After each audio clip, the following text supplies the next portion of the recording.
Tawaran Komisi Pemberantasan Korupsi tersebut datang setelah Angelina Sondah ditetapkan sebagai tersangka dalam kasus suap Wisma Atlet Jakabaring Palembang dan proyek pengadaan alat laboratorium di sejumlah perguruan tinggi. Seorang Justice Collaboration adalah seorang saksi yang juga merupakan pelaku, tapi mau bekerja sama dengan penegak hukum dalam rangka membongkar suatu perkara. KPK menilai Enji tahu banyak terkait dua kasus korupsi yang kini dituduhkan kepadanya sehingga bisa menyeret pelaku lain. Dan seperti yang disampaikan oleh pimpinan KPK sendiri bahwa KPK belum berhenti pada penetapan tersangka Angelina Sondah. Jadi kita lihat sejauh mana, tetapi dasar yang dipakai tentu adalah apakah KPK menemukan dua alat bukti yang cukup. KPK menahan Angelina Sondah sejak Jumat lalu. Dari janda almarhum Ajima saat ini diharapkan terungkap keterlibatan orang lain dalam kasus suap Wisma Atlet dan korupsi di beberapa proyek perguruan tinggi. Keterlibatan Enji dalam suap Wisma Atlet pertama kali diungkapkan mantan bendahara Partai Demokrat Muhammad Nazarudin. Mantan putri Indonesia ini akhirnya ditetapkan sebagai tersangka oleh KPK Februari 2012 lalu. Sebagai anggota Badan Anggaran DPR, Enji disangka ikut menikmati aliran uang haram Wisma Atlet Palembang. Kasus ini pun telah menyeret sejumlah nama.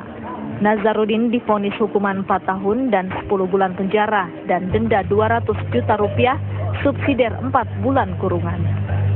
Mantan Bendahara Umum Partai Demokrat ini divonis bersalah setelah melakukan tindakan pidana korupsi dengan menerima suap berupa cek senilai 4,6 miliar rupiah terkait pemenangan PT Duta Graha Indah sebagai pelaksana proyek Wisma Atlet SEA Games. Selain Nazarudin, nama lainnya yang telah divonis pengadilan adalah Direktur Marketing PT Anak Negeri Mindo Rosalina Manulang, Manajer Marketing PT Duta Graha Indah Muhammad El Idris, dan Sekretaris Kemenpora Wafid Muharam. Berkali-kali sejumlah saksi dalam sidang kasus suap Wisma Atlet pun menyebut Enji ikut menikmati aliran dana. Enji disangka menerima suap 5 miliar rupiah dari kasus tersebut.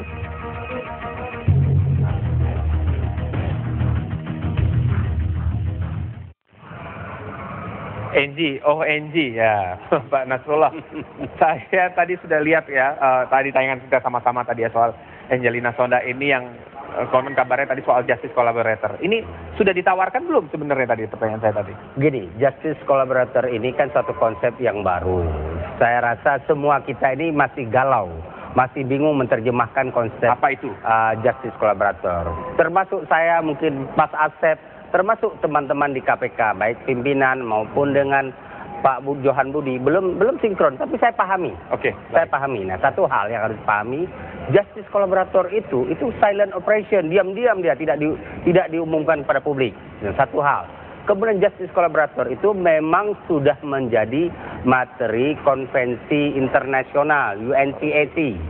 Nah, UNCAC ini sudah disahkan oleh Indonesia, tetapi kalimatnya di sini bahwa kalau suatu negara yang sudah menjadi anggota UNCAC dia sudah membuat konvensi, maka di dalam hukum acaranya nanti harus diatur tentang Justice Collaborator dan whistleblower sesuai dengan hukum nasional yang masing-masing. Okay. Tapi maaf, jangan terpotong dulu, saya takut.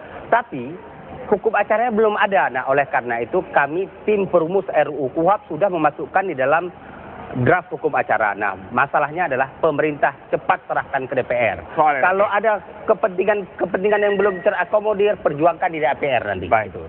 Pak Asep, sebenarnya apa sih Justice Collaborator ini sesungguhnya? Saya suka senyum nggak kalau dengar Justice Collaborator. Saya lebih senang menyebutnya ya mesin kalkulator atau Justice kolesterol gitu kan. Karena saya suka ketawa. Ini penegak hukum kok ngomong baru juga tahu dua istilah, kok belagu gitu kan. Ngerti apa enggak? Kenapa? Ngerti nggak? Kita negara hukum. Semua proses hukum dalam pidana, nama adanya hukum acara pidana. Hukum acara pidana mengatakan semua ketentuan dari mulai penyelidikan, penyidikan, penuntutan, sampai di pengadilan, ada aturan mainnya. Nah, itu harus namanya legalitas berdasarkan hukum. Ada dua istilah tadi, blower tadi kan, whistleblower peniup fluid kan, dua juga tadi yang kalkulator tadi. Itu tuh dua hal yang baru memang ada di surat edaran Mahkamah Agung atau konvensi internasional, kemudian di LPSK. Nggak salah dong berarti Justice Collaborator. Nggak salah. Cuman masalahnya bagaimana mekanisme, aturan, tata cara, syaratnya harus ada. sekarang kami contoh paling gampang lah, bahasa sederhana. NG, kamu jauh nggak jadi kalkulator tadi kan? Ya secara logika juga pasti tidak akan mau. Terlepas apa ya, yang haknya beliau kan? Loh, kan kemarin juga waktu di kesaksian Nasaruddin, NG tidak ada masalah BB. Begini, Pak, dia juga tidak ada. Saya potong di situ. Kenapa tidak mau? Kan justice collaborator ini ditawarkan, nanti kan dapat memperoleh keringanan hukuman, kemudian dengan mengungkap siapa saja yang berperan. Nah ini Mariski yang tidak dipahami oleh orang-orang yang suka ngomong tadi, kolaborator kalkulator tadi. Itu bisa ringan. Masalah strafmat, berat ringannya hukum adalah kewenangannya hakim. Ya, dari zaman baheula juga, zaman itu ya, yang namanya hakim dalam menjatuhkan putusan berdasarkan berat ringannya hukuman. Sekarang katakan konkret, KPK nawarkan, hey NG, hey ABCD, kamu ngomong gini-gini, nanti saya hukuman. Apa batasannya? Misal batasan 20 tahun, kamu 15. Tapi nanti kata hakim, apa lu lebih berat? Gua lebih berat 20 tahun. Itu mengganggu independensi hakim. Bahkan mungkin hakim, ini harus bebas kok, ngapain minta dikurangi? Dan itu melanggar ajas praduga tak bersalah. Hakim merasa terganggu begini? Bukan terganggu. Intervensi Kenapa dijanjikan, penuntut menjanjikan, itu kewenangan kami. Hakim yang akan memutus berat ringannya, walaupun ada surat edaran Mahkamah Agung. Surat edaran Mahkamah Agung ada lagi dulu. Surat edaran Mahkamah Agung 99 mengatakan perkara teroris, korupsi, narkoba, hukum seberatnya. Jadi justice collaborator seperti itu yang ada dijanjikan itu, Anda merasa tercederai hakim? Bukan karena itu kewenangannya hakim? Penyidik malas saja. Oh, penyidik ini nyalain penyidik lagi. Bukan soal itu. Kan dia udah, katakanlah yang perkaranya beliau udah diperiksa 52 ya saksi. Ada berarti aliran mengalir. Kewajiban dia untuknya kalau sekarang mau menyentuh orang-orang di luar NG, katakanlah, ya cari dengan alat bukti itu. Sekarang ini, NG mengatakan iya atau tidak, kan ada alat bukti yang lain. Ya, itu betul, itu cara, salah satu cara. Kan ada fasilitas tadi yang namanya justice collaborator. Nah, sekarang mekanismenya gimana? Karena hari pertama Bambang ngomong, tawarkan. Hari kedua Johan bantah. Sebenarnya harus mengajukan. Kalau menawarkan atau ditawarkan, bagaimana aturan mainnya? Apa bisa dipegang? Misalkan katakanlah ya, kliennya dia, saya mau. Dijanjikan kata dikurangin. Gimana kalau menurut hakim dari kenyataannya dia harus bebas? Akan menjadi pertimbangan. Ini gimana? Saya tanya Pak Nasrallah. Kalau memang dijanjikan seperti itu, akan diambil nggak sebenarnya? Kan menguntungkan secara tidak langsung kan ya? Kalau dijanjikan seperti itu ya? Saya memahami justice kolaborator itu dalam konteks, kalau bahasa kasarnya terjemah kolaborator itu bersekongkol dengan aparat penegak hukum untuk mengungkapkan kasusnya dengan satu catatan bahwa dia mengaku dirinya bersalah, kemudian mohon dong diringankan. Itu makna itu kan, mohon dong diringankan, diberikan kemudahan. Oke, saya ngaku saya bersalah. Tapi bukan hanya itu yang terjadi itu, kalau di Amerika itu plea bargain. Ini yang diminta lebih daripada itu. Saya mengaku saya bersalah. Kemudian Anda buka dong kemana. Di situ klien saya disuruh musuhin semua orang. Disuruh semua bisa jadi justice collaborator, ada batasannya loh. Di KUHP kita juga pasal 55. Apa ada adaran pemberi apa menyuruh itu harus dipahami loh. Tapi saya satu hal yang paling penting saya mau nanya ya. Klien saya kan dituduh menerima dari aliran dana gitu kan.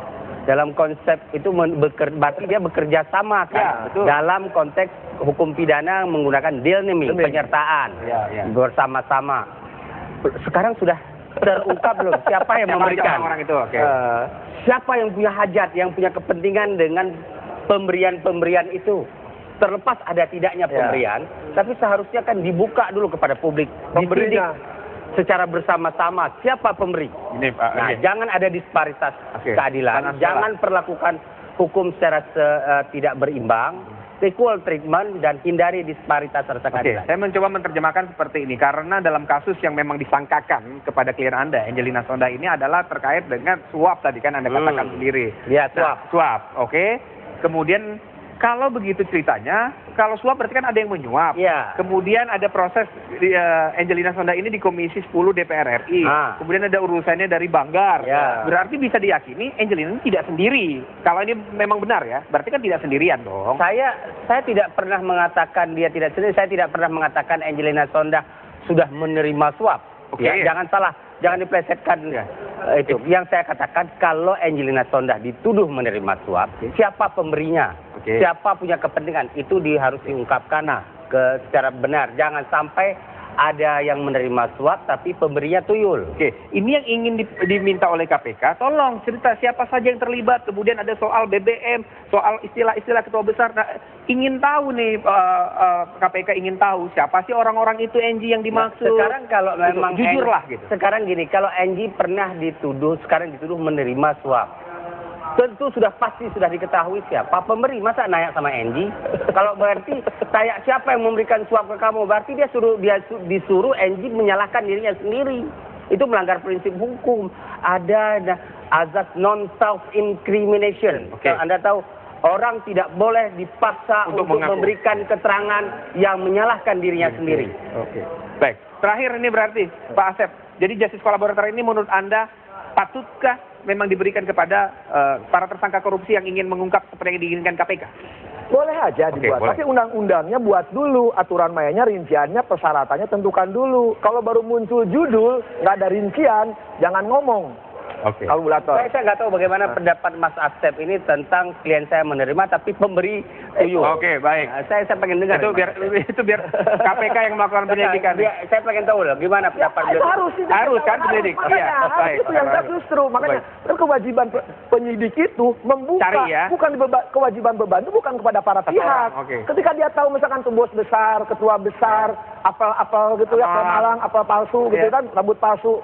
Plat palsu, buktikan. Oke, buktikan. Jadi Kerjalah. jangan minta satu jangan orang. Jangan ngomong lah gitu mereka tuh. Oke. Kerja aja supaya tahu-tahu mereka ditangkap, masukkan. Oke. Baik, terima kasih Pak Asep, terima kasih Pak Nasrullah. Dan kami akan segera kembali apa kabar Indonesia setelah lagi.